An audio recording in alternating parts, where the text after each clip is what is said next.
Այս երկուշաբթի օրով մեր ազգի մեջ սկսվում է Արարատյան շաբաթը եւ այն սկսվում է Սուրբ Հռիփսիմեին նվիրված տոնով։ Ողջույն ձեզ սիրելի բարեկամներ, այս ձայնագրության մեջ ես ձեզ կպատմեմ, թե ինչ է նշանակում Արարատյան շաբաթ եւ ձեզ կպատեմ նաեւ Սուրբ Հռիփսիմեի կյանքից մի դրված, երբ որ Սուրբ Հռիփսիմեն կանգնած էր ահավոր մի շատ մեծ գայթակղության առջև եւ խնդրեց Տեր Հիսուս Քրիստոսին, եւ թե ինչ խոսեց Տեր Հիսուս Քրիստոսը նրա հետ։ Իսկապես որոտի ձայնով Տեր Հիսուս Քրիստոսը խոսեց Հռիփսիմեի հետ։ Ձեզ կպատմեմ, թե դա ինչ ազդեցություն ունեցավ նրա շուրջը կանգնած չար ամբոխի վրա, եւ թե մենք ինչու ենք տոնում այս տոները, ինչ ազդեցություն ունեն դրանք մեր վրա եւ ինչ իմաստ ունի այս տոները տոնել։ Տոնել մի բան, որը տեղի ունեցել մեր ազգի մեջ 4-րդ դարի սկզբին եւ ինչ նշանակություն է ունեցել մինչեւ այսօր։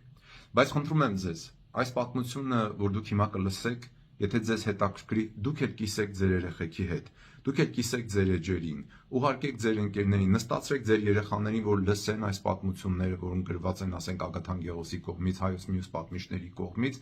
որպեսզի մենք իմանանք, թե Աստված պատմության մեջ ինչ հրաշալի գործեր է արել մեր ազգի մեջ եւ անում է մինչեւ այսօր,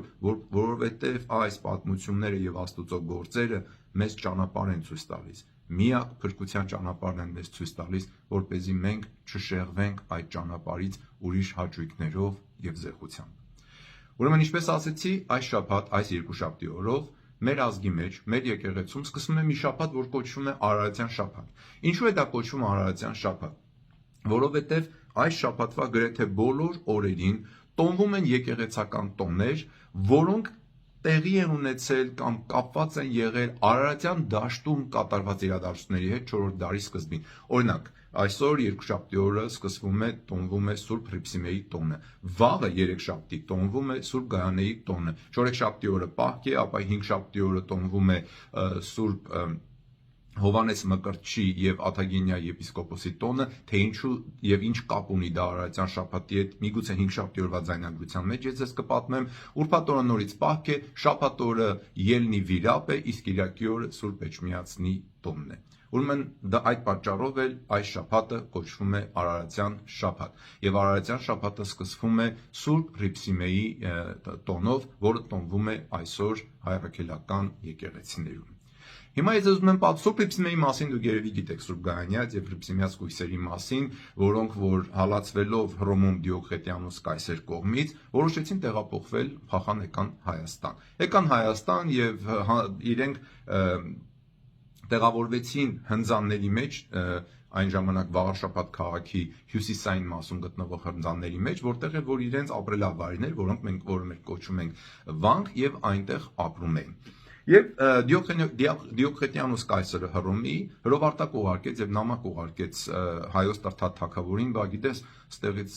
սուրբերի խումբ է փախել Հայաստան, չգիտեն կոնկրետ որտեղ են, բայց իրանց մեջ նա շատ սիրուն աղջիկ կա, ջահել սիրուն աղջիկ Հռիփսիմեն, նա եթե դուրդ գա, տես ինչ ուզում ես արա ու մանեք եք։ Թագավորը ասում է, այս քրիստոնյաները, ասում է, սա խառնեցին կայսրությունը, նոր կրոնա եկրել, չգիտեմ ինչ որ, ասում է, մեր սրերը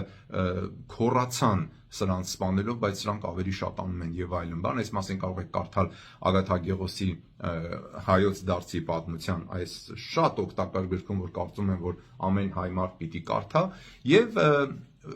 թագավորը որ լսում է, ասում է, հլման եկեք, այդ ինչ կույսեր են եկել Հայաստան, այդ կույսերի գլխավորը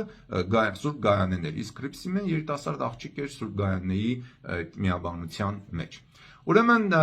գալիս են գտնում են, այս խեղճերն եկել էին հենց միանգամից Վաղարշապատ քաղաքում, ոնց որ ասած Արքունիքի քթի տակ, եւ այնտեղ էին, եւ գալիս են իրենց գտնում են։ Ու որ իրենց գտնում են, թագավորը մտածում է, որ ասում է, դու լավ սիրուն աղջիկ կա, միանգամից կնության առնեմ եւ թող ինքը դասվի հայոց տիկնանց միությունների, տիկնանց շարքում, Արքունի տիկնան շարքում եւ դառնա հայոց թագուհի։ Ոնց որ թե վատ բան չի, չէ՞, բայց Հռիփսիմեն ինքը ուխտ էր արել Քրիստոսի հետ, որ ինքը իր կյանքը եւ իր կուսությունը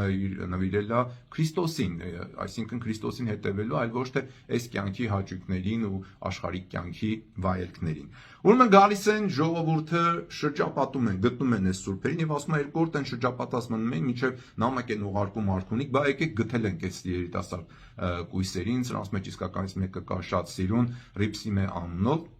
Ուրեմն մինչ այնտեղ սպասում էին, ես ուզում եմ ձեզ ուշադրություն դարձնել, որ Ագաթանգեղոսը ինչ է գրում այդ ժողովրդի եւ այդ ժամանակվա հայոց էլիտայի մտածողության մասին։ Ուրեմն ժողովրդին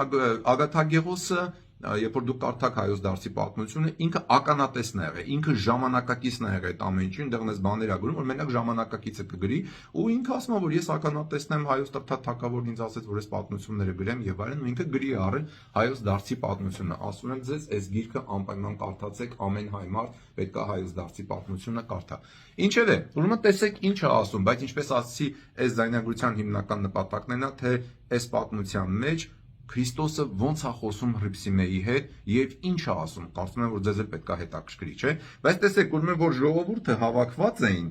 ուրեմն տեսեք, ասում է, հələ տեսեք ինչ է ասում, ազնվականներ են եկել, հայոց էլիտան է, էլի հարուստ մարդիկ արքունիքի պալատից, ու տեսեք մտածողությունը, ու տեսեք արդյոք նման է այսօրվա մեր տղամարդկանցից շատերի մտածողությանը, թե տարբեր է։ Ասում է ազնվական մարդիկ խառնիճաղանճ ամբոխի հետ մեկտեղ դիզվում էին միմյանց վրա, եկել են Հռիփսիմեին նայելու, լսել են, որ շատ սիրուն աղջիկ կա, ասում են երեթան տենակ ինչ սիրուն աղջիկ կա։ Ազնվական մարդիկ խառնիճաղանճ ամբոխի հետ մեկտեղ դիզվում էին միմյանց վրա, իրենց վավաշոտ գիտեք ինչ է նշանակում, որ ուզում են Հռիփսիմեին, ցանկանում են նրան։ Իրենց վավաշոտ, հիմար, ցոփ բարքերի, այլանդակ մտքերի, զեղ, անառակ, հեթանոսական սովորությունների պատճառով։ Այսինքն այս էլիտան եկել էր ոչ թե որ հլետանք տեսնենք մի հատ մի բանով միգուցե օգնենք, տեսնենք այս խեղճերին ինչ ա եղել,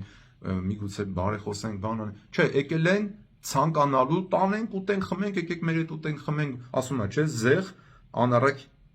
այլանդակ մտքերի, զեղ, անառակ հեթանոսական սովորությունների պատճառով։ Զեղություն գիտեք ինչ նշանակում, ուտել, խմել, հարբել, քեֆ անել։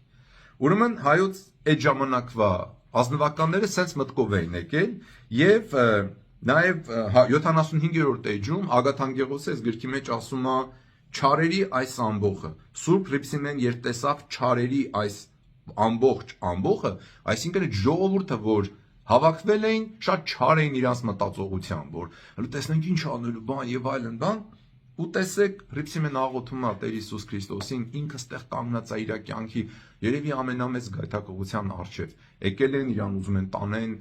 թագավորի մոտ, պոտենցիալ ինքը կարա դառնա հայոց թագուհի, բայց ինքը ասում է Տեր Հիսուս օգներ ինձ, մի թող որ հանկարծ ես գայթակղվեմ, ես իմ կյանքը քեզ եմ նվիրել։ Հռիփսիմեն կանգնած է իր կյանքի ամենամեծ գայթակղության առջև,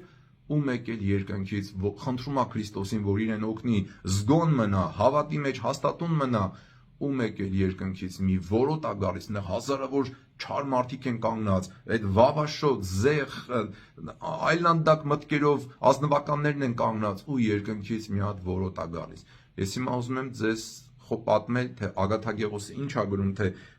Քրիստոսը ինչ ասեց այդ որոտի միջով Հռիփսիմեին, եւ թե այդ որոտը ինչ դարձավ այդ չար մարդկանց վրա։ Տեսեք այդ չարերի հետ ինչ ա լինում։ Ուրեմն ասում է 77-րդ էջում ասում է եւ սաստիկ որոտում եղավ երկնքում ամբողջ ամբոխը ահաբեկվեց, վախեցան։ Եվ մի ձայն լսվեց, որ ասում էր նրանց, թե զորացեք, այսինքն Հռիփսիմեաց եւ Գայանյաց կույսերին մի ձայն լսվեց, որ ասում էր զորացեք, պինդ կացեք, քաջալերվեցեք, քանզի ես ձեզ հետ եմ։ Պահեցի ձեզ ամեն ճանապարհներում անարատ վիճակում ձեզ բերի հասցրի մինչև այս տեղերը, այսինքն ես ձեզ Հռոմից բերեցի հասցրի մինչև Հայաստան, բերեցի հասցրեցի մինչև այս տեղերը, որպեսզի այստեղ եւս փառավորվի իմ անունը հյուսիսային կողմերի հեթանոսների առջև։ Այսինքն Տեր Հիսուս Քրիստոսը Գայանյաց եւ Հռիփսիմեաց կույսերին հատուկ նպատակով բերել է հասցրել է Հայաստան, որ այստեղ էլ նույնպես հյուսիսային հեթանոս ազգերի մեջ փառավորվի իր անունը։ Ու ասում է Քրիստոսը. մանավանդ դու Հռիփսիմե, արդարև ըստ քո անվանը մահվանից դեպի կյանք նետվեցիր։ Ինչի ասենց ասում, որովհետև Հռիփսիմե հունարեն նշանակում է նետվել։ Ու Քրիստոսն ասում է քո անունը Հռիփսիմե է, որովհետև դու մահից դեպի կյանք ես նետվել, հավիտենական կյանք ես նետվել։ Ընկերակցյալ Գայանեի ու քո սիրելիների հետ։ Ու Քրիստոսը շարունակում է ասում է. մի վախենաք, այլ կգաք այնտեղը, որ ես ու իմ հայրը պատրաստել ենք, այսինքն երկնքի արքայության մեջ, ուրախության անքննելի տեղը ձեզ եւ նրանց համար, որոնք մի անգամ ձեզ նման կլինեն, այսինքն ով որ մի օր եւս ձերպես այսպես հավատքը կվկայի, նույնպես կգան երկնքի արքայության մեջ։ Ու քիչ հետո ես այս մասին խոսելու եմ, ասելով թե ինչու ենք մենք այս տոնը տոնում եւ ինչ ա մեզ սովորեցնում այս ամեն ինչը, ինչու ենք մենք այս ամեն ինչը հիշատակում։ Այսքանն է ասում Տեր Հիսուս Քրիստոսը, ու տեսեք այդ հիշում եք, որ Աստծի ձայն որոտաց, շարունակում է Ագաթագեղոսը։ Այնպես երկար որոտաց, մինչև որ մարդիկ նրա ահից թմրեցին։ Շատերը տեղից վեր ցատկեցին, հեծյալների բազմաթիվ երիվարներ, այսինքն լիքը ձիավոր մարդիկ կային, հեծյալների բազմաթիվ երիվարներ ահից աքացի տալով շատերին գետին տապալեցին։ Հիշեք, խոսքը գնում է չար ամբոխի մասին, որոնք հավաքվել էին այլանդակ մտքերով։ Աքացի տվեցին եւ շատերին գետին տապալեցին եւ այլոց ոտքի տակ կոխոտելով սպանեցին։ Իրար վրա դիզված բազմությունից շատերը իրար տրորելով սպանեցին եւ մեծ կոտորած եղավ։ Աղաղակի ու վայնասունի ձայներ լսվեցին, սաստիկ չարիք ու արհավիք հասավ մարդկանց եւ շատերը մեռան։ Ուրեմն ինչքան մարդիկ սպանվեցին, մեծ կոտորած եղավ, քաց ու տակնգանձիերի, շատերը մեռան, մարդկանցից շատերը մեռան ու շատերի արյունը թափվեց, հողը ոռոգվեց։ Արդ, երբ այս խառնաշփոթությունը եղավ, կուտակված մարդկանց բազմության մեջ, արքունի մեծամեծ սպասավորներից ոմանք գնացին պատմելու թագավորին այս ամենը, որովհետև այնտեղ գտնվեցին գրագիրներ, որոնք գրեցին ամեն ինչ եւ ընթերցեցին թագավորի առաջ։ Ագաթագեղոսի հայոց պատմությունից։ Այսինքն այնտեղ գրագիրներ են եղել, բաներ են եղել արքունիքից, որոնք միանգամից գրի են արել, տարել են թագավորի առաջ պատմել են, ասենց բան եղավ։ Տեսակ սիրելի ժողովուրդ, տեսակ Քրիստոսի խոսքը լսեցի Քրիպսիմեին եւ տեսակ, որ այդ խոսքը որոտի մեջից սուրբ մարդու համար հրավեր եղավ դեպի երկնքի արքայություն, բայց չար, վավաշոտ, ուտող խմող հարբեցող, զեղ, այլանդակ մտքերով ամբողի համար եղավ մեծ կոտորած ու Աստուծո հատուցում իրենց չարության համար։ Հիմա հետո գիտեք պատմությունն է երևի, թագավորը զորով բերում է Քրիպսիմեին պալատ, փորձում է բռնաբարել, չի կարողանում, դաժե զարմանում, ասում է, ես իմ ուժի տեր մարդը ոնց չեմ կարողանում, ով ա օգնում ես ջայլ աղջկան, որ ես չեմ կարողանում իրեն բռնաբարել։ Վերջը երկար պատմությունը կար, եւ Քրիպսիմեին դաժանաբար սպանել տալիս, եւ Գայանեին դաժանաբար սպանել տալիս, այնտեղ կարծեմ հաստատ չասեմ, բայց ժողովուրդը ուրախանում է, թե ինչ բաներ ա կատարվում, բան տենց այդ չարությունը շարունակվում է, մեկ էլ անցնում է ընդամենը 9 օր ու Աստուծո հարվածն է գալիս թագավորին, որ պիտի ամբողջովին փոխեր իր կյանքը, դուրս բերեր Սուրբ Գրիգոր Լուսավորչին խորվիրապից եւ փոխեր հայոց դարձը, հայոց կյանքը, դարձնելով դրան դեպի Քրիստոս եւ որից հետո մենք պետք է ապրենք ոսկե դար։ Հիմա այն մասին, թե լավ, այս պատմությունը իմացանք, հետաքրքիր էր, իմացանք Աստուծո մեծամեծ գործերը մեր ազգի մեջ, բա ինչ ենք տոնում այս ամեն ինչը, քանի 1700-1800 տարի անցել է արդեն, ինչ ենք սովորում սրանից։ Եկեղեցին այսօրը ընթերցվածքներում արարողությունների ժամանակ ընթերցում է այն հատվածը, որտեղ որ Քրիստոսը զգուշացնում է իր հետևորդներին, առաքյալներին, ասում է՝ մի վախեցեք նրանցից, որ մարմինն են սպանում, բայց հոգին չեն կարող սպանել, ոչինչ անել չեն կարող, ասում է, այլ ասեմ ձեզ ումից վախեցեք։ Վախեցեք նրանից, որ մարմինը սպանելուց հետո հոգին էլ կարող է դժոխք նետի։ Նորից եմ ասում ձեզ, վախեցեք նրանից, այդտենց էլ ասում է Քրիստոսը։ Տեսակ այդ որոտի ժամանակ հավաքված չար մարդկանց, այ համ իրենց մարմինը սպանվեց, այդ չարության մեջ իրանք ուր պետք է գնան։ Ես բան չեմ ասի, բայց մտածեք, ուր պետք է գնան։ Քրիստոսն ասում է, որ Աստուծո երկյուղն ունեցեք, եւ այնտեղ շարունակում է ասում է, ձեզանից ովքեր որ ինձ վկայեն մարդկանց առաջ, այ օրինակ ոնց որ Սուրբ Քրիպսիմեն վկայեց Քրիստոսին մարդկանց առաջ, ես էլ ձեզ կվկայեմ իմ հոր առաջ։ Իսկ ձեզանից նրանք, ովքեր որ ամաչեն ինձ վկայել մարդկանց առաջ, ամաչեն իմ մասին պատմել մարդկանց, թե Աստված ինչ գործեր է անում իրենց կյանքում, ես էլ ձեզ կամաչեմ վկայել իմ երկնավոր հոր առաջ։ Սիրելի քրիստոնյա հայ մարդիկ, մենք այս պատմությունից սովորում ենք վկայել Քրիստոսին մարդկանց առաջ, չամաչել մեր հավատքի մասին պատմելու։ Շատ քրիստոնյա մարդիկ կամ որ իրանք ընդհանրապես չգիտեն իրանք ինչ են, ամաչում են խոսել իրենց հավատքի մեջ։ Ու սենց մի բան կա տարածած, որ հավատքը շատ անձնական բան է, ոչ հավատքը անձնական բան չի։ Քո հավատքի միջոցով ես իմանում եմ, թե դու ով ես։ Քո հավատքի միջոցով, երբ որ դու պատմում ես ինձ քո հավատքի մասին, ես իմանում եմ, դու պրոստը հավատում ես, որ Աստված այնտեղ կա, բայց դե ինքը իր համար ես իմ գործերն ունեմ, ինչ ուզեմ կանեմ։ թե դու Աստուծո երկյուղն ունես, թե դու կպատմես մարդկանց Քրիստոսի մասին, թե դու կվկայես Քրիստոսի մասին մարդկանց, դրանից ես իմանում եմ, թե դու քո կամքի հետևից գնացող մարդ ես, թե Աստուծո երկյուղ սերն ունենալով Քրիստոսի հետևից գնացող մարդ ես, դու կվկայես Քրիստոսին, թե կամաչես ասելով իմ հավատը իմ սրտի մեջ է, դա շատ անձնական բան է, ոչ, հավատքը անձնական բան չի։ Այս այնքն ենք սովորում այսօր, սիրելի բարեկամներ, Սուրբ Հռիփսիմեի պես, երբ որ մենք կանգնած լինենք կյանքի գայթակղությունների առաջ, որ մենք կանգնած ենք ամեն օր, չտրվել այդ գայթակղություններին, եւ իմանալ, որ մենակով մենք չենք կարող այդ գայթակղություններին հաղթել, կանչել Քրիստոսի անունը, ինչպես Հռիփսիմեին կանչում Քրիստոսի անունը, կանչել ասել Տեր Հիսուս Քրիստոս, մի թող որ տրվեմ այս գայթակղությանը, այլ օգնիր ինձ, հաստատուն պահիր ինձ հավատքի մեջ, հաստատուն պահիր քեզ նվիրվածության մեջ, զգոն պահիր ինձ, զգաստ պահիր ինձ իմ զգացմունքների եւ իմ հավատքի մեջ։ Եվ Քրիստոսը պատասխանում է ու ասում է. մի վախեցեք, ես ձեզ հետ եմ, բերել եմ հասցրել եմ հավատքի միջև այս կետը, այստեղից է տանելու եմ այն տեղը, որտեղ որ իմ հայրը եւ ես պատրաստել ենք ձեր համար եւ այն մարդկանց համար, ովքեր ձեր նման կյանք են ապրելու, ինձ վկայելով մարդկանց առաջ իրենց խոսքով, իրենց գործով, իրենց վարքով։ Եղավ ժողովուրդ ջան, սրանք շատ կարևոր բաներ են։ Հետևեցեք այս ամեն ինչին, սովորեք ու սովորեցրեք ձեր երեխաներին։ Աշխարհը շատ չար օրեր է ապրում։ Հատուցման օրեր են մի տեսակ, դատաստանի օրեր են մի տեսակ։ Ժամանակը շատ քիչ է, շատերի համար ժամանակը շատ քիչ է։ Դարձեք դեպի Քրիստոսը, կանչեք Քրիստոսի անունը։ Եթե չգիտեք ոնց աղոթել, ասեք Տեր Հիսուս օգնիր, ես ոչ մի բան չգիտեմ, օգնիր ինձ Տեր Հիսուս։